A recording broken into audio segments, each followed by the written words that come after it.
அஸ்ஸலாமு அலைக்கும் guys. GBM அபிப் 360 சொந்தங்கள் எல்லாம் நல்லா இருக்க நம்புகிறேன் கைஸ். இந்தியா நியூசிலாந்து ஓடியோ தேர்ட் மேட்ச்சு கப்பு முக்கியம்னு நினச்சோம் கைஸ். இப்படி பண்ணிட்டாங்களே கைஸ். சொல்கிறேன் கேளுங்க.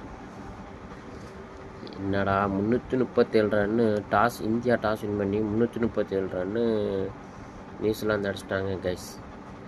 337 ரன்னு தானே அடிச்சிருவோம் நம்ம அப்படின்ட்டு தர இறங்கினா ரோஹித் சர்மா விராட் கோலியும் கரெக்டாக சதம் போட்டாங்கன்னா சரியாயிரும் கைஸ். நம்ம நினச்சி இறங்குனா ரோஹித் சர்மா என்ன செய்கிறாருன்னா 11 ரன்லேயே போயிட்டாப்புல சார். ஆமாம், சரி ஓகே. அப்புறம் நம்ம கேப்டன் கில் இருப்பார், அவர் ரொம்ப நாளாச்சு போராடி அப்படிங்கும்போது சரி அவர் ஒரு சதத்தை போடணும் அப்படின்ட்டு பார்த்தா கில்லி என்ன செய்கிறாரு தெரியுமா? அவர் 23 ரனில் போயிட்டாப்புல வீட்டுக்கு. சரி 23 ரனில் போயிட்டாப்புல, சரி ஓகே அப்படின்ட்டு நம்ம விராட் கோலி நின்றாப்புலங்க. கடைசி வரையும் நின்றாப்புலங்க. விராட் கோலி 124 ரன் வரையும் அடித்தாப்புல அவர். அப்புறம் அவர் நின்றாப்புல 124. ஸ்ரேயஸ் ஐயர் 3 ரனில் போயிட்டாப்புல. கேஎல் ராகுல் 1 ரனில் போயிட்டாப்புல. என்னங்க கேஎல் ராகுல் வந்து கட்டையை போட்டு பட்டையை கிளப்பான்னு நினச்சா இப்படி மட்டையாகுவார்னு நம்ம நினச்சி கூட பார்க்கலாங்க. ஓகே, அவரை நம்புறதும் தப்பு தானே. எல்லோரும் 11 பிளேயரில் அவரை மட்டும் ஏன் நம்பணும்? Okay guys. இப்போ சரி ரவீந்திர ஜடேஜா இறங்கினாப்புல. ரொம்ப நாளாச்சு, எதுக்கு இது வச்சுட்டாங்கன்னே தெரியல. பழைய சரக்குங்கிற மாதிரி பல நாள் கனவு பல நாள் கனவு ஒரு நாள் அமையாதுங்கிற மாதிரி ஜடேஜாவை இறக்கி விட்டதுங்க. ஜட்டு என்ன செய்கிறாரு? 12 ரனில் கட்டையை வச்சுக்கிட்டாச்சும் அடுத்து இவர் கோலி அடிப்பாப்புல. அதுவும் இல்லை, இவர் மட்டையாயிட்டார். 12 ரன் அடிச்சுட்டு. ஆமாம், நிதிஷ்குமார் ராணா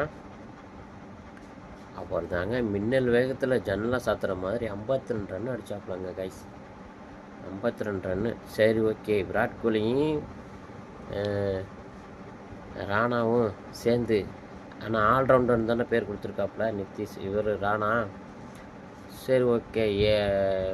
அவர் ரன்னு கொடுத்ததே 75 ரன்னுக்கு மேலே கொடுத்துருக்காரு.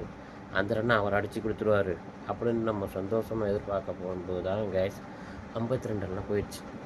ஆட்டம் வேறு மாதிரி இருந்தது, தலைகளாக இருந்தது. இந்தியா நியூசிலாந்து மேட்ச்சு நியூசிலாந்து வந்து ஜெயிக்கிற மாதிரி தருணத்தில் இருந்ததை விராட் கோலியும் ராணாவும் சேர்ந்து நம்ம சைடு திருப்பி கொண்டு வந்துட்டாங்க கேஸ். அப்போ சரி ஓகே, வெளிச்சம் அடிச்சிட்டாங்க அதிகமாக.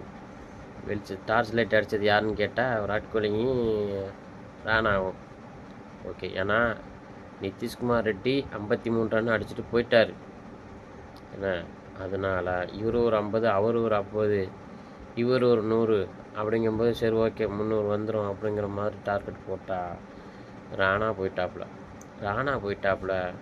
அதுக்கப்புறம் எல்லாரும் போயிட்டாப்புல அப்படிங்கிற மாதிரி போயிடுச்சு. 337 ரன்னு நியூசிலாந்து அடிச்சிருக்காங்க கைஸ்.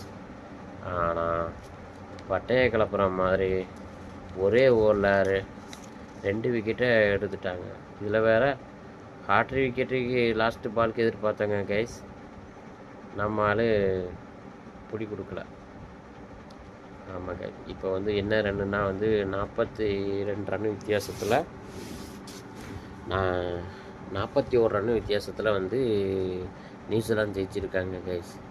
சரியா, நம்ம இந்தியா வந்து 296 ரன்னு அடிச்சிருக்காங்க. ஆமாம் கைஸ். இப்போ வந்து 41 ரன் வித்தியாசத்தில் பிகிலு தட்டிட்டாங்க. யார்? New Zealand guys.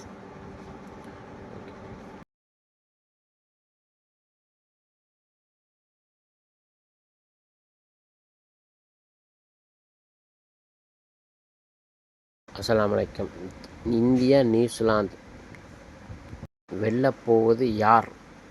இந்தியா பந்து வீச்சு தேர்வு செய்துள்ளது.